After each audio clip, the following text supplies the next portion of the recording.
حوثی شیعوں کا خواتین کا استعمال۔ یمن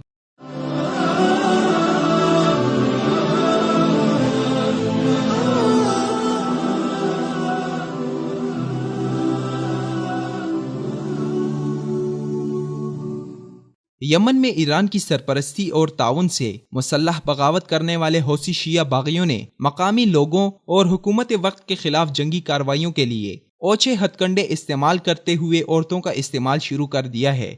یمنی باغیوں نے ایران سے تعاون لینے کے بعد عراق سے سفاک شیعہ دہشت گرد گروپ الحشد الشعبی سے بھی مدد مانگی تھی۔ یمن میں بغاوت کرنے والے حوثیوں کو الحشد الشعبی جیسی تنظیموں اور ایرانی آشیرواد حاصل ہے، جس کے ذریعے ایران یمن میں خانہ جنگی پیدا کر کے یمن کے راستے سعودیہ پر حملہ آور ہونا چاہتا ہے۔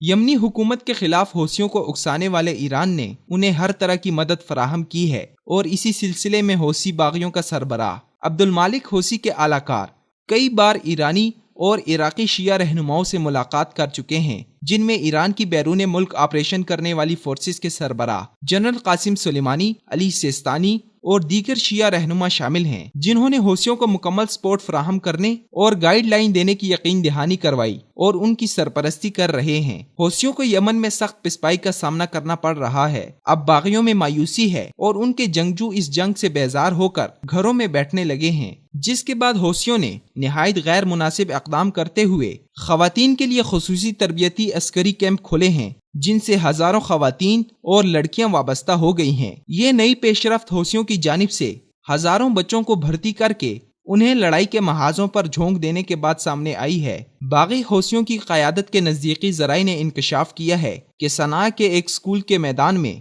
خواتین کی عسکری پریڈ کا بھی انعقاد کیا گیا۔ پریڈ میں حوثیوں کی باغی تحریک کی ہمنوا سینکڑوں عورتوں اور لڑکیوں نے شرکت کی۔ باغیوں کی صفوں میں خواتین کی ملیشیائیں تشکیل دینے کا یہ پہلا انکشاف ہے۔ اسی طرح حوثی قیادت کے قریب سمجھے جانے والے اسامہ ساری نے صنعاء کے اسکول میں لڑکیوں کی عسکری پریڈ کی تصاویر جاری کی ہیں، جن میں وہ بھاری ہتھیاروں اور RPG گرینیڈ سے لیس نظر آ رہی ہیں۔ ساری کے مطابق لڑکیوں کے لیے عسکری تربیت کے کیمپ متعدد صوبوں میں قائم کیے گئے ہیں۔ حوثیوں کے اس اقدام نے یمنی حلقوں میں وسیع تنازع پیدا کر دیا ہے۔ اس وقت ملیشیاؤں کی جانب سے خواتین کی بھرتی کا سہارا لینا مرد جنگجوؤں کی قلت کا ثبوت ہے۔ واضح رہے کہ قبائلی سرداروں نے اپنے فرزندوں کو لڑائی کے محاذوں میں جھونکنے سے انکار کر دیا تھا، جہاں ہونے والے مارکوں میں باغی ملیشیائیں اپنے ہزاروں جنگجوؤں سے ہاتھ دھو چکی ہیں۔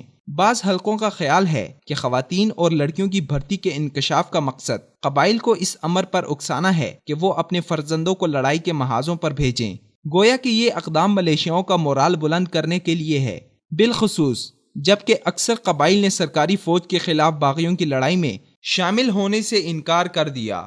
الحاصل یہ کہ ایران نے اپنے مفادات کے لیے عرب دنیا میں جو آگ لگا رکھی ہے، اس میں ایران انسانی اقدار بھی بھول گیا ہے اور اپنے اعلیٰ سے ایسے اوچھے ہتھ کنڈوں کا استعمال کروا رہا ہے جو ہر طرح سے قابل مذمت ہیں۔ جنگوں میں عورتوں کا استعمال نہ صرف یمن میں بلکہ ایران نے پاکستان، افغانستان اور دیگر ممالک سے بھی شام و عراق میں لڑنے والے شیعہ دہشت گردوں کے لیے عورتیں جنگ زدہ علاقوں میں بھجوائیں، جو نہایت شرمناک فعل اور ایرانی گھناونے چہرے کی عکاسی ہے۔